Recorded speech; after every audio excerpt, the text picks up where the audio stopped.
Smell. The first of my senses to trickle in. I wish it were anything else, because I'm instantly overwhelmed by the scent of body odor, spiced cologne, and what can only be described as the stench of evil incarnate.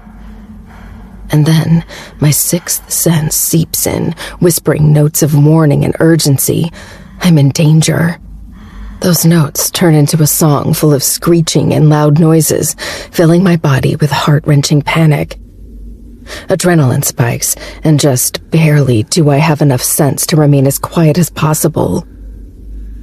Slowly cracking open my crusted eyes, I'm greeted by complete darkness. It takes a second to process the blindfold strapped around my head. Then, the blissful numbness I awoke to crumbles, and I lose my breath when all-consuming pain filters in, engulfing my body in absolute agony. God, is this what being alive feels like? It can't be death. I'd be at peace. I may have fallen for a stalker, but I'll be damned if I didn't land a spot within heaven's gates. I fucking earned that shit. Racking my brain, I try to think past the pain. Vaguely, I recall text messages from Daya asking me to come over, the urgency I felt when she didn't answer my calls, getting in my car, headlights, and panicking, being jerked forward, and then nothing. And now I'm here, whatever that is. I know it's not somewhere safe. Christ, was that even Daya texting me? Did something happen to her too? That possibility sends another wave of panic crashing through me. Scenarios spin and evolve until I'm a mass of anxiety and desperation. She could be hurt or in serious trouble. Fuck, I'm hurt and in serious trouble with no idea how the fuck I'm going to get out of it. My breathing escalates further, and my heart is beating so heavily it physically hurts as it slams against my chest. It takes what little strength I have left to keep silent. Where the fuck am I? Where's Zade? Quiet, dull voices are next, muffled by the noise in my ears, but steadily growing louder. I strain my ears, trying to hear over the beat of my heart and the pain swelling in my body like a water balloon. Somehow, the agony has a voice too, and it's fucking loud. Z will be looking for her, one man says quietly. But we'll be fine once we get to Garrison's and chuck the van. We'll get her there quickly. A particular memory knocks me over the head.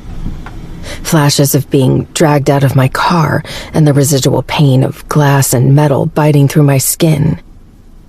It explains why my back is on fire. I've been fucking kidnapped, obviously. This had to have been the Society's doing. Zade said they targeted me, and I know he had guards stationed outside of Parsons Manor. They must have used Daya to draw me out, which means there's a high chance she's been taken too.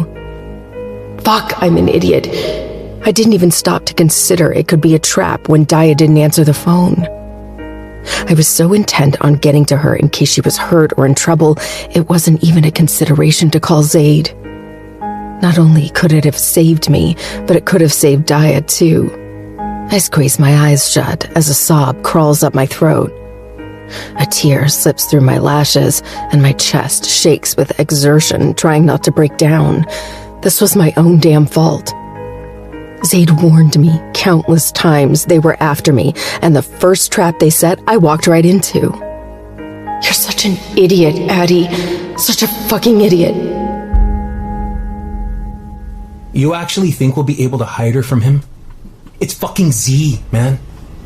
Another man responds, this one with a slight Hispanic accent. We're just giving the Society what they asked for. Who are you more afraid of, them or Z? Fuck. It was the goddamn Society. I knew it, but hearing it confirmed sends a fresh dose of adrenaline into my system.